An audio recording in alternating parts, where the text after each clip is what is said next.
Des cellules immunitaires connues sous le nom de lymphocytes T-régulateurs ou Treg empêchent notre système immunitaire d'attaquer les cellules saines de notre corps, un phénomène que l'on appelle l'auto-immunité. Bien que l'immunosuppression par les Treg empêche l'auto-immunité, elle entrave malheureusement aussi l'immunité contre les tumeurs et accélère donc la progression des cancers.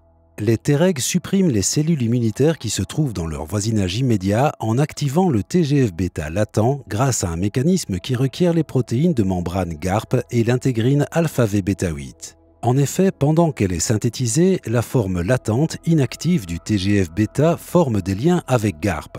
Le TGF-bêta latent comprend un premier dimère, le TGF-bêta mature, associé de façon non covalente à un deuxième dimère appelé le LAP. Le LAP maintient le TGF-bêta mature inactif. Enfin, des forces de traction transmises par l'intégrine alpha-V bêta 8 au LAP permettent la libération et l'activation du TGF-bêta mature.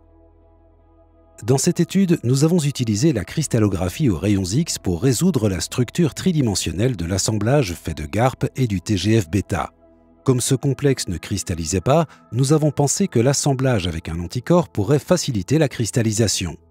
Nous avons choisi d'utiliser un fragment de l'anticorps MHG8 parce que nous avions précédemment montré qu'il bloque l'activation du TGF-bêta et l'immunosuppression par les Treg et pourrait donc servir pour l'immunothérapie du cancer.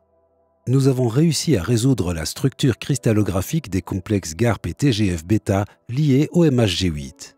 Notre structure révèle que GARP ressemble à un fer à cheval et qu'il est chevauché par le TGF-bêta.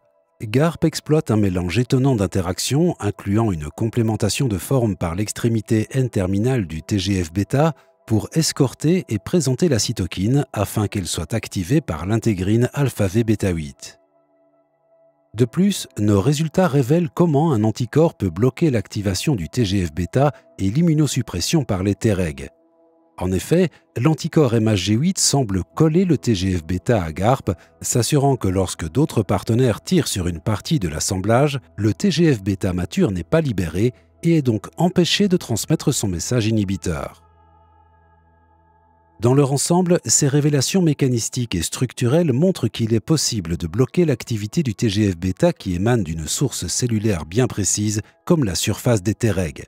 Ceci pourrait mener au développement d'approches très spécifiques pour traiter des maladies associées à un dysfonctionnement de l'activité du TGF-bêta ou des Treg et plus particulièrement pour l'immunothérapie du cancer.